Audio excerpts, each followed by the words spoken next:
3 বছর আগে এর বয়স ছিল 21, 4 বছর পর এ ও বি এর বয়সের অনুপাত 7:5 হবে, বি এর বর্তমান বয়স কত? তাহলে ঘটনাটা হচ্ছে 3 বছর আগে এর বয়স দেওয়া হয়েছে 21, আর 4 বছর পর মানে এখন থেকে 4 বছর পর যে এ আর বি এর বয়সের অনুপাত হবে 7:5, সেখান থেকে আমাদের বি এর বর্তমান বয়সটা বার করতে হবে। তো চলো আমরা বয়সের অঙ্ক জানি, শিখেছি, এর আগে আমরা অনেকবার করেছি। তো বয়সের অঙ্কগুলো আমরা কিভাবে করব, এভাবে পাশাপাশি সাজিয়ে নেব। হ্যাঁ, এভাবেই তোমাদের 90% অঙ্ক সলভ হয়ে যাবে। ঠিক আছে, বয়সের যেগুলো অঙ্ক রয়েছে সেগুলো 90% এভাবেই সলভ হয়ে যাবে। তো চলো করি এবার।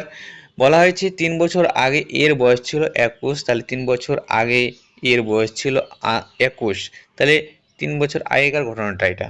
ঠিক আছে, 3 বছর আগে 21, আর বিয়ের বয়স হচ্ছে কত? বিয়ের বয়স আমাদের দেওয়া নাই।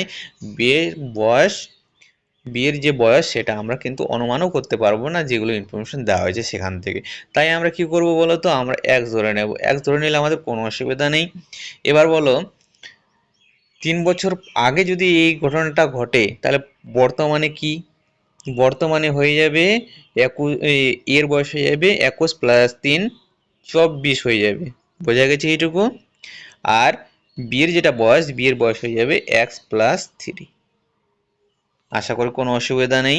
এরপরে আবার কি বলা হয়েছে যে 4 বছর পর, 4 বছর পর, 4 বছর পর কি ঘটনাটা ঘটবে?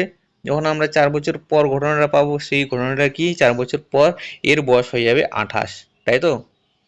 এখন 24, তো 4 বছর পর 28 হয়ে যাবে। আর যে বিয়ের বয়সটা, বিয়ের বয়সটা কি হবে? বিয়ের বয়সটা হয়ে যাবে x + 7। এখন আছে x + 3, তাহলে 4 বছর পর x + 7 হয়ে যাবে।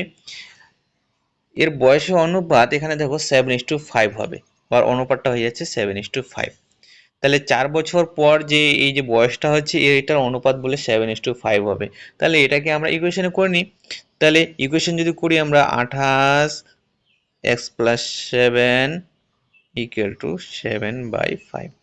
এটাকে সলভ করব আমরা, 7x পেয়ে যাব প্লাস 7 সাথে 49, তাহলে 8 × 5 = 40, শূন্য হাতে থাকলো 4, 5 × 10, 4 × 14।